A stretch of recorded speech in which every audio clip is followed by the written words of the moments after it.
오늘은 우리를 향한 하나님의 계획, 우리를 향한 하나님의 계획, 그런 제목으로 같이 말씀을 나누도록 하겠습니다. 한국 장로교회의 아버지라고 평가받는 분이 있습니다. 영락교회를 설립하신 한경직 목사님이십니다. 한경직 목사님은 아주 젊을 때부터 선교사님을 돕는 그런 일들을 하였습니다. 그리고 그가 우리나라 최초의 4년제 대학인 숭실대학에서 공학을 공부했습니다. 그리고 선교사님들의 도움을 받아서 그가 미국으로 유학을 떠나게 됐습니다. 그때 이미 결혼해서 사모님과 아이가 있었습니다. 그런데 혼자 미국 유학길을 가게 되었습니다. 처음에는 엠포리아 대학이라는 대학에서 다시 대학 과정을 마치고 아주 유명한 신학대학원인 프린스턴 신학대학원에서 공부를 하였습니다. 그 당시 유학하는 사람이 거의 없었는데 그는 아주 뛰어난 학생 중에 한 명이었고 설교대회에서는 최우수상을 받는 그런 학생이었습니다. 그래서 그 학교에서 공부를 마치고 가장 명문 학교 중에 하나인 예일대학교에서 교회사 전공으로 박사과정 공부를 위해서 진학하게 되었습니다. 그런데 그 학교 입학하기 전에 신체 검사를 하게 됐는데 거기서 폐결핵 2기 판정을 받았습니다. 그 당시는 미국에서도 폐결핵을 치료할 수 있는 약이 전혀 없었습니다. 그래서 요양하는 민간 치료 외에는 방법이 없었습니다. 그것은 폐결핵에 걸린 사람들에게는 사망 선고나 다름이 없었다, 그렇게 이야기합니다. 그래서 그는 동부에서의 삶을 접고 서부로 와서 뉴멕시코, 사막이 많은 뉴멕시코의 아주 높은 지역인 알버커키라고 하는 곳으로 가게 됩니다. 거기에 장로교회에서 운영하는 요양원이 있게 되었는데 거기에 입원하였습니다. 그가 죽음에 가장 가까이 간 시간이었습니다. 두고 온 아내와 아이들과 부모님 얼굴도 뵙지 못하고 아무도 아는 사람이 없는 이국만리에서 인생을 마무리할 수도 있겠다는 두려움이 그를 붙잡았습니다. 그는 이렇게 고백했습니다. 나를 가장 우울하게 만든 건 나의 미래였다. 공부하느라 애쓴 결과가 결국 이뿐인가?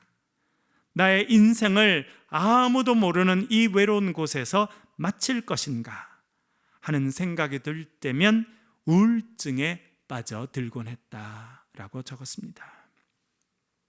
몸도 움직일 수 없는 그 상황에서 병실에 누워서 6개월을 지나게 됩니다. 죽음에 정말 가까운 그는 하나님께 간절히 기도합니다. 하나님, 저를 살려주십시오. 3년만이라도 조국에 돌아가서 교회를 섬길 수 있는 기회를 주십시오라고 그는 기도하였습니다. 하나님께서 그의 기도를 들으시고 그는 병원에 입원한 지 2년 만에 완쾌되어 퇴원하게 되었습니다. 그는 박사과정, 예일대학에 가서 박사과정 공부를 하려고 하였습니다. 그러나 이 폐결핵은 그의 인생의 진로를 완전히 바꾸었습니다. 고향으로 돌아옵니다. 신의주 제2교회를 담임하고 그리고 1945년 남한으로 내려와서 우리가 잘 아는 영락교회를 설립하게 됩니다. 그리고 대광 중고등학교를 비롯한 수많은 학교들을 설립하고 또 고아 아이들을 위한 보리원을 설립합니다. 그리고 미국의 유명한 목사님과 함께 월드 비전이라는 세계적인 단체를 만들어서 수백만 명이 살아나는 일들을 하게 됩니다. 우리나라 군선교를 제일 먼저 시작한 것도 목사님이십니다. 그를 통해서 수십만 명의 젊은이들이, 수백만 명의 사람들이 인생이 바뀌는 그런 위대한 삶을 살게 되었던 것입니다. 한경직 목사님은 자신이 폐결핵 진단을 받고 알버커키에 있는 그 병원에서 요양할 때를 뒤돌아보며 이렇게 고백합니다. 알버커키에서 보낸 2년간의 요양은 육신은 물론 영적으로도 회복되는 큰 축복이었다. 오랜 세월 병상에 누워 본 경험은 이후로 목회에 큰 도움이 되었다.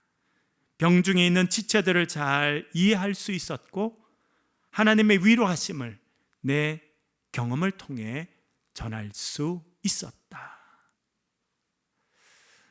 박사 공부를 앞두고 폐결핵 진단을 받습니다. 그로 인해 그의 인생의 방향은 완전히 바뀌게 됩니다. 그러나 그 병원에서 지냈던 그 어렵고 힘든 시간, 그는 하나님께 온전히 기도합니다. 자신의 인생을 향한 하나님의 계획이 무엇인지 묻게 됩니다. 그리고 하나님의 치료를 받게 됩니다. 조국으로 돌아오게 되고 그는 대한민국 장로교회의 아버지라고 하는 평가를 받는 위대한 인생을 살게 되었습니다. 우리의 삶도 마찬가지입니다. 때때로 원치 않는 고통이 찾아옵니다. 건강이 무너질 때가 찾아옵니다. 우리 교인들 가운데도 많은 분들이 암 선고를 받고 충격적인 경험을 했던 시간들이 있었습니다. 어떤 분은 사업에 실패합니다. 입시에 실패합니다. 아이를 원하지만 아이를 뱃속에서 잃어버리는 경험을 한 분들도 있습니다. 자식들 문제로 밤잠을 설치는 그런 시간을 보낼 때도 있습니다. 최선을 다해 살아왔지만 결국 비난받는 시간을 경험할 때도 있습니다. 그때 많은 분들은 원망합니다. 부모를 원망하고 남편을 원망하고 아내를 원망합니다. 때때로 자식을 원망하고 이 사회를 원망하고 이 사회가 썩어 빠져서 이렇다, 그렇게 할 때도 있습니다. 어떤 사람은 인생 뭐 있나, 부어라 마셔라 캐세라 세라 될 대로 되라. 그 말 자체가 그런 뜻이에요, 여러분. 될 대로 되라, 뭐 어떻게 되겠지 뭐. 그렇게 살아가는 사람들도 많습니다. 현실, 어려운 현실을 부정한다고 그 현실이 바뀌지는 않습니다. 그러나 믿음의 사람들은 그때 하나님을 바라봅니다. 주님 앞에 나아가서 기도합니다. 하나님, 저를 살려주십시오. 내 인생에 역사해 주십시오 라고 기도하게 됩니다. 우리가 잘 아는 대로 구약 성경 다니엘의 주인공 다니엘은 총리였습니다. 그는 유대 나라에서 끌려온 전쟁 포로였는데 그 대제국의 총리가 됩니다. 그래서 그를 미워하고 시기하는 사람들이 많았습니다. 왕에게 가서 앞으로 30일 동안 어떤 신이나 다른 사람에게 기도하거나 묻는 사람은 사자굴에 던져 넣읍시다, 그런 조서를 써서 보냈더니 이 왕이 자기를 위한 일인 줄 알고 도장을 땅 찍었어요. 결국은 딱 한 사람, 다니엘을 죽이려고 하는 모략이었던 것입니다. 그렇게 왕이 그 조서에 도장을 딱 찍었다는 것을 들었습니다. 그의 삶에 깊은 먹구름이 끼게 됐고 죽음의 그림자가 그의 인생을 덮었습니다. 그때 그는 어떻게 합니까? 예루살렘으로 향한 창을 열어놓았습니다. 무릎을 꿇고 앉았습니다. 하나님께 기도하며 감사하였더라. 참, 저는 그 구절 읽을 때마다 어떻게 그때 감사할 수 있을까? 도대체 뭘 감사했을까? 그런 생각을 해보게 됩니다. 여러분, 죽음의 그림자가 우리의 삶을 찾아올 때가 있습니다. 낙심의 깊은 수렁에 빠질 때가 있게 됩니다. 열심히 살다가 언제 보면 내가 그 깊은 수렁에 빠져 있는 거예요. 여러분, 그럴 때가 여러분의 삶에 찾아온다면 눈을 들어 주를 바라보실 수 있기를 간절히 바랍니다. 하나님, 내 인생을 향해서 어떤 계획을 가지고 계십니까? 주님 앞에 질문할 수 있는 인생이 되기를 주의 이름으로 간절히 축원합니다. 예레미야가 오늘 본문에서 이렇게 말씀합니다. 11절 같이 읽어보겠습니다. 11절 읽겠습니다. 시작.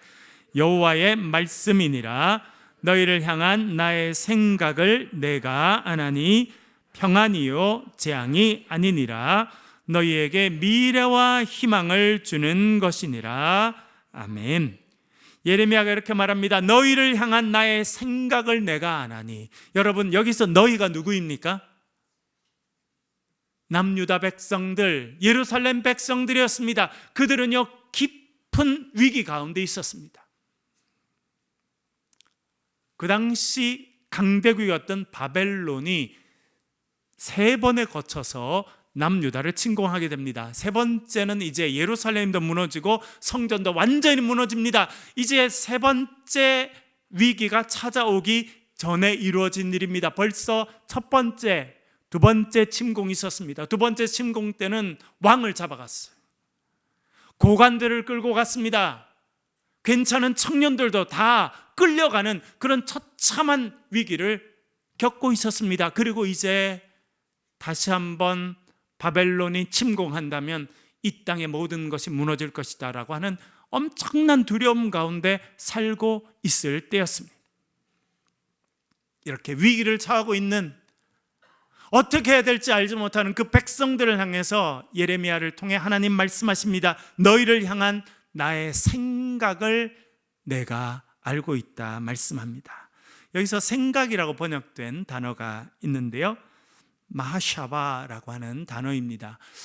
뜻을 찾아보니까 2가지 뜻이더라고요. 하나는 생각이라는 뜻이고 또 다른 뜻은 계획이라고 하는 뜻입니다. 하나님께서 우리를 향해서 생각하십니다. 생각을 가지고 계신데 그것은 곧 우리를 향한 계획이다 라고 하는 의미로 이해해 볼 수 있겠습니다. 여러분, 성경이 우리에게 반복적으로 말씀하는 것이 있습니다. 그것은 하나님은 우리 각자를 향한 위대한 계획을 가지고 있다라고 하는 것입니다. 여러분, 그것을 생각하실 수 있기를 간절히 바랍니다. 미국의 가장 영향력 있는 교회 중에 하나가 세들백이라는 교회입니다. 미국 LA에서 남쪽으로 1시간 반쯤 차를 운전해서 가면 그 교회가 있습니다. 저도 직접 가서 예배 참여해 본 적이 있는데요, 릭 워렌 목사님이 그 교회를 오래 이끄셨습니다. 그분이 쓴 책이 있는데 수천만 권이 세계에 팔렸습니다. 그림을 하나 보여주시고요. 우리나라도 번역된 책인데 목적이 이끄는 삶, 이렇게 번역이 됐습니다. 저도 책을 갖고 왔는데 목적이 이끄는 삶 내려주셔도 좋겠고요. 이 책에서 목사님은 하나님은 우리를 향한 위대한 계획을 갖고 계신다, 그렇게 말씀하십니다. 그는 이렇게 썼습니다. 여러분 인생은 우연의 산물이 아닙니다. 하나님께서는 여러분을 향해 위대한 계획을 가지고 계십니다. 하나님의 계획이 여러분의 삶의 목적입니다. 그 목적에 이끌려 살아갈 때 우리는 위대한 삶을 살 수 있습니다 라고 이야기하였습니다. 많은 사람들의 마음에 이 메시지가 다가왔습니다. 그래서 이분의 책은 수천만 권이 전 세계적으로 팔려가는 베스트셀러가 되었습니다. 오늘 성경에 우리가 말씀합니다. 너희를 향한 나의 생각을 내가 아나니, 너희를 향한 위대한 계획을 내가 가지고 있고 이제 그것을 너희들에게 알려주겠다 말씀하고 있는 것입니다. 여러분, 하나님께서 여러분을 향해 놀라운 계획을 갖고 있다는 것을 믿고 살아가실 수 있기를 간절히 바랍니다. 그것을 다시 발견하고 깨닫고 살아갈 때 우리의 인생이 참 복된 인생이 될 줄로 믿습니다. 제가 고등학교 1학년 때 친구들과 함께 주일날 저녁 예배를 드리고 교회 골방에 모여 앉았습니다. 5명, 우리 그때 고1을 마치고 고2 되는 친구 남자애들이 5명 있었는데 같이 방에 모였어요. 왜냐하니까 우리 이제 정신 차리고 기도 좀 하자, 그렇게 해가지고 그래서 5명이 모여가지고 찬송을 한 2장 부르고 그 다음에 성경을 읽고 그 다음에 기도 제목을 이렇게 나눴습니다. 넌 앞으로 뭐가 되고 싶냐? 넌 앞으로 뭐가 되고 싶냐? 여러 가지 이야기를 했어요. 그러면서 우리 인생을 위해서 같이 기도하자, 그렇게 아주 거창하게 1월 첫 주 시작했어요. 둘째 주 되니까 1명 빠지고, 셋째 주 되니까 2명 빠지고, 2월달 되니까 저 혼자 남았어요. 그러니까 저녁 예배 끝마치고 혼자 골방에 앉아서 찬송하고 기도하면 했던 겁니다. 뭘 기도했을까요? 고등학교 1학년이었던 제가 했던 기도 제목은 딱 한 가지였습니다. 하나님, 저를 어떻게 쓰시길 원하십니까? 제가 보니까 저희 집은 그 증조 할머니 때부터 교회를 다니셨습니다. 지난번에 말씀드렸습니다만 저희 증조 할머님은 교회 안 다니셨어요. 거제도에 바닷가고 하니까 얼마나 미신도 많고 그래요. 그렇게 사셨는데 할머니 돌아가신 거예요. 그런데 할아버지, 증조 할아버지가 배를 타셨기 때문에 증조 할아버지가 돌아오실 때까지 이렇게 시간이 좀 걸렸는데, 그 사이에 이제 증조 할머니가 깨나신 거예요. 깨나셔가지고, 여러분 잠깐 심장이 멈추고 이렇게 할 수 있거든요. 아주 예외적인 경우에 그럴 때가 있습니다. 그래서 일어나셔가지고는 천국과 지옥 갔다 온 이야기를 하셨다는 거예요. 그리고 그 다음 주일부터 바로 교회를 다니기 시작하셔서 믿음의 가정, 믿음의 역사가 우리 집에 시작됐습니다. 그리고 증조 할머니부터 그렇게 했으니까 제가 여러 대를 거쳐서 이제 태어나게 된 겁니다. 특별히 저희 어머니 뱃속에 있을 때부터 교회를 다녔습니다. 그리고 저도 어릴 때부터 보면 하나님께서 우리를 향한 뜻이 있으시다 그렇게 들었습니다. 그래서 이제 고등학교 2학년이 돼가고 이제 인생의 방향을 정해야 되는데 하나님이 뭘 원하시는지 듣고 싶었습니다. 제가 시골 학교에 다녔기 때문에 혜택을 누렸는데 그게 뭐냐면 고등학교 3년 입학할 때 벌써 고등학교 3년 전액 장학금을 받게 됐어요. 그러니까 이 고등학교 시골에 있는 학교도 저한테 나름 투자를 했으니까 뭔가를 빼내야 될 거 아니겠어요? 그래서 뭐 그런 기대를 또 하고 있었습니다. 저희 집은 좀 가난하고, 그러니까 옆에 분들이 뭐 옛날 분들이 뭐라 그래, 다 사시해라, 행시해라, 뭐 그렇게 출세할 수 있다, 뭐 이런 이야기를 다 하셔서 그렇게 해야 되나? 저희 같이 있던 친구는 정말 서울대 법대 들어갔거든요, 나중에. 지금은 뭐 그렇게 훌륭한 일을 하지는 못하고 있습니다. 다 그렇게 다 되는 일은 아니더라고요, 보니까. 그런데 저도 이제 뭐 그렇게 학교에서 좀 관리하는 그룹에 들어가 있었기 때문에 스님들이 이렇게 해라 저렇게 해라 이야기를 많이 했어요. 근데 저의 마음에는 하나님께서 그렇게 극적인 형태로 우리 증조 할머님을 부르셔서 우리의 가정에 신앙을 주시고, 내가 뱃속에 있을 때부터 하나님의 말씀을 듣고 찬양을 듣게 한 인생이 되게 하셨다면 뭔가 특별한 계획이 있지 않겠나. 사람들은 이렇게 하는 게 좋다 저렇게 하는 게 좋다 그렇게 이야기하지만 그것보다 더 중요한 것은 하나님의 뜻이 있지 않겠나 생각하였습니다. 그렇게 해서 매주일 기도했고 8월 22일 날 있었던 여름 수련회에서 제가 하나님을 인격적으로 체험하고 하나님께서 저를 말씀의 사람으로 부르신다는 것을 깨닫게 됐습니다. 그래서 그 이후로 하나님께서 신학 공부할 수 있는 길을 열어주시고, 제가 길거리에서 태어났잖아요. 서울도 제가 고등학교 2학년 때 수학여행 가느라 서울 처음 가보고, 두 번째 서울 가본 거는 대학 시험 보느라 서울 가봤거든요. 그런 제가 미국 가서 박사 과정까지 공부할 때까지 하는 길을 열어주시고 대학 교수도 하게 하시고, 이번에는 또 우리 사창조 교회 와서 우리 교인들과 함께 즐겁게 신앙생활하고 말씀을 전하는 그런 인생으로 하나님께서 저의 길을 열어주셨습니다. 여러분, 하나님께서는 우리 각자를 향한 위대한 계획이 있다는 것을 여러분 기억하실 수 있기를 간절히 바랍니다. 그리고 저는요, 기도하면서 그렇게 생각합니다. 하나님, 앞으로 제 인생을 또 어떻게 열어주시고 어떻게 사용하실지. 이번에는 또 우리가 아프리카까지 가게 됐잖아요. 정말 얼마나 감사한 일입니까? 우리가 가본 지도 없고 생각해본 적도 없는 그런 곳에 있는 분들에게 우리가 헌금을 해서 보내고 기도를 해서 보내고, 교회를 짓다가 교회가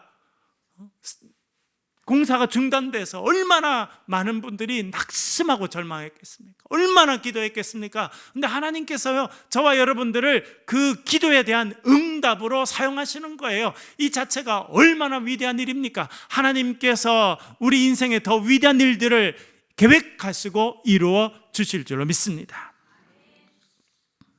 예레미야 이렇게 선포합니다. 너희를 향한 나의 생각을 내가 아나니 평안이요 재앙이 아니니라.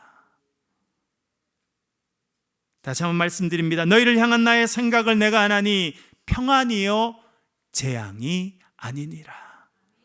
어떤 분들은 어려움이 다가오면 하나님이 나를 그냥 이대로 내버려 두시나 그렇게 생각하는 사람이 있어요. 딴 사람들은 다 괜찮은 것 같은데 왜 내 인생은 이런가, 그렇게 생각하는 사람들이 있습니다. 유명한 희극인이 있습니다. 찰리 채플린이라고 들어보셨죠? 이렇게 생겼어요. 그림 보여주시고. 보셨죠, 여러분? 한 번은 보셨죠? 예, 내려주시고요. 역사에 남는 아주 훌륭한 그런 희극인입니다. 이분이 공부도 많이 못하고 어렵게 지냈는데 연극을 하고 나중에는 무성영화에 나왔다가 유성영화, 그러니까 영화의 가장 중요한 역사에 이분이 등장해서 중요한 일을 하게 됐습니다. 그가 어떤 말을 했냐면, 인생은 멀리서 보면 희극이지만 가까이서 보면 비극이다. 그는 희극인으로 살았습니다. 우스꽝스러운 옷을 입고 큰 신발을 신고 바보스러운 그런 연기를 통해서 사람들에게 웃음을 줬어요. 그러나 그의 삶은요, 힘들고 어려웠습니다. 그것을 통해서 그는 진리를 깨닫게 됩니다. 우리 인생은 멀리서 보면, 타인으로 보면, 옆집을 보면 희극 같아 보이고 괜찮아 보인다는 거예요. 그러나 가까이 가서 보면 비극이다. 그렇게 이야기했습니다.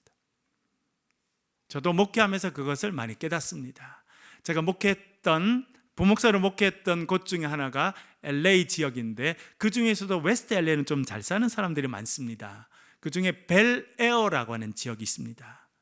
올해 초에 BTS 아시죠, 여러분? BTS? 몰라도 천국 가는 데는 아무 이상이 없습니다. 우리 BTS 이야기만 꺼내도 얼굴이 밝아지는 여자분들이 몇 분이나 계신데, 그 BTS를 키워낸 사람이 방시혁이라고 하는 회장님이신데, 그분이 올 초에 그 벨에어라는 동네에 집을 한 채 샀어요. 집값이 350억입니다. 너무 놀랄 건 없습니다. 그 동네에서 제일 큰 집은 아니니까. 그 정도면. 예. 제가 거기 살면서 거기 셀을 처음 만들어서 갔거든요. 제가 최근에 보니까 그 동네, 그 사람들 사는 동네 집값 평균은 130억입니다. 그러니까 방시혁 씨가 산 집이 제일 큰 집은 아닌 거죠. 거기에 사람들이 많이 살고 있더라고요. 저는 그런데 사람들이 누가 사나 하고 가봤는데 참 달라도 저랑 살았던 삶은 너무 다르더라고요. 심지어 그 집에서 청소하고 자는 사람들이 쓰는 방이 따로 있을 만큼 그런 집들을 짓고 살아요. 겉으로 보면 그 사람들은 정말 사회적으로 성공한 사람들이고 대단한 사람들이고, 그 바로 밑에 UCLA 대학이 있습니다. 거기 박사과정 학생들이 있는데, 그 학생들 꿈이 뭐냐면 UCLA에서 박사 받고 돈 벌어서 그 벨에어 가서 사는 게 인생의 꿈이에요. 그래서 제가 거기에 있는 분들을 만나게 되고 셀을 처음 만들게 되고 해서 한 달에 한두 번씩, 두세 번씩 가서 예배도 인도하고 신방도 했습니다. 겉으로 보이면요, 가장 성공한 사람들이고 너무 잘 나가는 사람들이고 도움이 필요하지 않을 사람 것 같은데, 제가 신방을 해보고 만나보니까요, 수면제가 없으면 잠들지 못하는 사람이 너무 많고, 사회적인 체면 때문에 실제로 부부 생활을 하지 않는데 부부로 남아있는 사람 많고, 자식들과 원수처럼 살아가는 사람들도 많고 그렇더라고요. 그리고 너무 충격적인 거는, 너무 잘 사는 집인데 가면 먹을 게 없다는 겁니다. 무슨 말이냐? 먹을 게 없어요. 한 번은 그 집사님 두 분 다 의사분이신데요, 그 여자 집사님이 그런 거, 목사님 오늘 저녁에 기대하고 오세요. 오늘 저녁에 셀 모임이 있어. 나한테 전화를 안 하는 분 전화를 해서, 자기가 오늘 너무 목사님 오신다 그래서 오늘 특별한 요리를 준비했다는데, 뭘 준비했는데 그랬더니 콩나물 비빔밥을 준비했다는 거예요. 여러분, 밥을 이렇게 해서 위에 콩나물을 이렇게 올려가지고 간장 올려서 먹는 거 있죠. 그걸 자기가 준비했다는 거예요. 그래서 집사님 요리도 못하는 사람이 뭘 그걸 하냐고 제가 그랬더니, 목사님 저는 요리를 못하니까 우리 옆집에 회장님이 계신데, 그 회장님이 한국의 그 엄청 큰 회사의 그 사모님이신데, 자기가 한국 음식을 먹고 싶어가지고 멕시코 그 일하는 사람을 데리고 와서 한국 요리 학원에 보내가지고, 이 멕시코 사람이 한국 요리 학원에서 이 콩나물 밥을 배워왔다는 거예요. 자기가 그 내니를 오늘 빌렸다는 거예요. 저녁에 목사님 오신다 그래가지고 기대를 하고 오라고. 그래서 기대하고 갔어요. 첫 술을 딱 떴는데 그렇게, 이분들 불쌍하다, 맛이 없어요. 여러분, 겉으로 보면 다 화려해 보이고 괜찮아 보여요. 그러나 안에 가면 다 어렵습니다. 내 삶만 그런 게 아니에요. 하나님 왜 딴 사람에게는 평안을 주시고 내 삶에는 재앙을 주십니까? 그런 게 없다니까요, 여러분. 그래서 이찬수 목사님 뭐라 그래요? 이찬수 목사님 설교를 들어보니까 자기가 목회해 보니까 분당, 강남 이런 데 교인들이 많잖아요. 그분이 하나 깨달았대. 법칙을 하나 깨달았대. 뭐냐 했더니 고통 총량 불변의 법칙이라는 거예요. 들어보셨어요? 자기가 들어보니까 잘 사는 사람이나 못 사는 사람이나 겪는 고통의 양은 똑같더라는 거예요. 저는요 100% 공감이 됐어요. 잘 사는 사람은요 그만큼 고통의 양도 충격적으로 큰 거예요. 제가 말씀드렸죠. 그 박사과정, UCLA 박사과정 하는 친구들 기도 제목 뭐냐면, 아이고 우리 애가 밥을 잘 안 먹는데 밥 좀 잘 먹게 해주세요. 우리 애가 감기 걸렸는데 감기 좀 낫게 도와주세요. 우리 남편이 이번에 무슨 시험 봤는데 시험 잘 통과하게 도와주세요. 그 정도 기도 제목이에요. 그래서 내가 요 윗동네, 여러분이 가고 싶어하는 동네 기도 제목 뭔지 알려줄까? 그랬더니 뭐냐니까, 직원 50명을 정리해고해야 되는데 어떻게 해야 되는지, 100억 소송이 걸려 있는데 이 소송을 어떻게 해결해야 되는지, 애 콧물 흘리는 그런 기도 제목도 못 들어간다 제가 그랬어요. 여러분, 하나님은 우리를 향한 계획이 있는데 그것은 재앙이 아닙니다. 행복이고 은혜이고 미래이고 희망을 우리에게 전달하기 위함이다. 그렇게 말씀합니다. 너희 미래와 희망을 주는 것이 나의 계획이다. 그렇게 말씀하고 있습니다.